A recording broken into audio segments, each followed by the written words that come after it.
Welcome to শিক্ষাঙ্গন।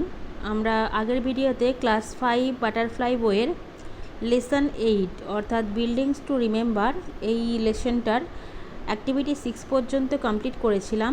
আজকে আমরা activity 7টা পড়ব। অ্যাক্টিভিটি 7-এ একটা রাইটিং লিখতে হবে তোমাদের। রাইটিংটা কিসের ওপর বলেছে চলো আমরা একটু পড়ে নিই। সাপোজ মনে করো ইউ ওয়েন্ট টু এ জু, তুমি একটা চিড়িয়াখানায় গেছো উইথ ইউর পেরেন্টস, তোমার বাবা মার সঙ্গে, and saw many interesting things there, এবং সেখানে অনেক ইন্টারেস্টিং থিংস দেখেছো, অনেক জিনিস দেখেছো। রাইট 5 সেন্টেন্সেস, 5টা বাক্য লেখো টু ডেসক্রাইব ইউর এক্সপিরিয়েন্স, তোমার অভিজ্ঞতার বর্ণনা দেওয়ার জন্য। ডেসক্রাইব মানে বর্ণনা দেওয়া, আর এক্সপিরিয়েন্স মানে কি অভিজ্ঞতা। এবার কিছু হিন্টস এখানে দেওয়া আছে। প্রথমে কি বলেছে, নেম অফ দ্য জু অর্থাৎ চিড়িয়াখানার নাম লিখতে হবে। টাইম অফ ভিজিট, কখন গিয়েছিলে সেটা। 3 নম্বর বলছে অ্যানিমালস অ্যান্ড বার্ডস সিন, কী কী পাখি বা অ্যানিমালস দেখেছো সেইগুলো। ইটিং হ্যাবিটস অর্থাৎ তারা কি খায় না খায় তাদের সেইগুলো। অ্যান্ড ইয়োর এক্সপিরিয়েন্স, এবং তোমার কি অভিজ্ঞতা হয়েছে সেটার ওপর। তো এত কিছু যদি লিখতে যাই তাহলে কিন্তু 5টা সেন্টেন্সে কোনো মতেই ধরানো সম্ভব নয়।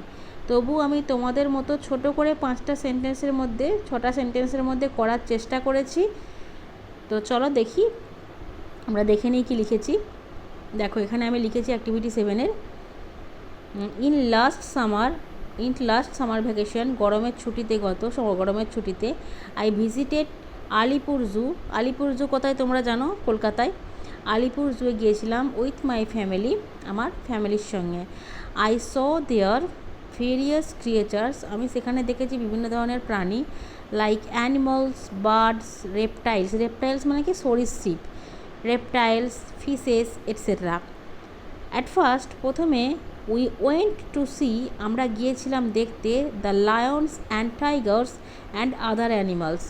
লায়ন্স, টাইগার্স বা অন্যান্য যে সমস্ত অ্যানিমালস আছে যেমন হাতি, জিরাফ, গন্ডার, এরকম অনেক কিছু থাকে, তো এইগুলো দেখতে গিয়েছিলাম।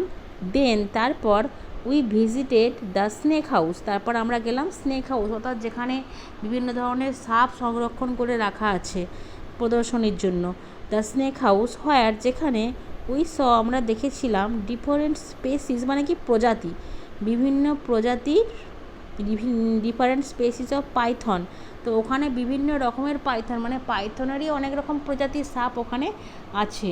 The different species of Python, cobra and many other poisonous snake's, এবং অন্য আরও অনেক বিষধর সাপ। পয়জনাস মানে কি বিষধর।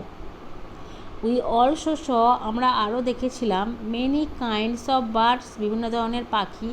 Such as ostrich, hornbill, HORNBILL, hornbill, peacock, grey crowned crane etcetera. তাহলে এই পাখিগুলো দেখেছি।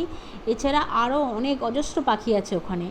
দিস ভিজিট, এই যে প্রদর্শনীতে গিয়ে দর্শন করতে গিয়েছিলাম বা দেখতে গিয়েছিলাম, আমরা বেড়াতে গিয়েছিলাম, গেভ মি ইমেন্স নলেজ, ইমেন্সগুলো কি প্রচুর, অনেক জ্ঞান দিয়েছে। নলেজ মানে কি জ্ঞান। About the habits and test of various animals, beast's and birds.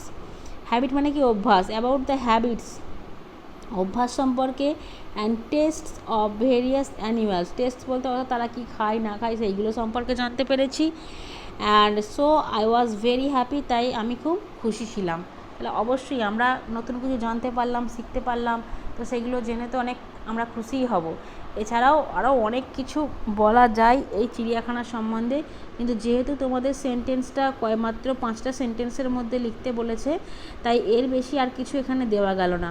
কিন্তু শুধু যদি জু বেড়ানোর এক্সপিরিয়েন্সের ওপর কিছু লিখতে বলতো তাহলে কিন্তু আমরা অনেক কিছু এখানে লিখতে পারতাম, বিগিনিংয়েও লিখতে পারতাম, বা পরে এটাকে আরও আমরা এক্সপ্লেন করতে পারতাম, অনেক কিছু লেখার ছিল। যাই হোক, তোমরা এটা স্ক্রিনশট নিয়ে নিতে পারো। আর আমার অন্য ভিডিওগুলো দেখার জন্য অবশ্যই চ্যানেলটাকে তোমরা সাবস্ক্রাইব করে রাখবে আর বেল আইকনে ক্লিক করে রাখবে। Thank you for watching.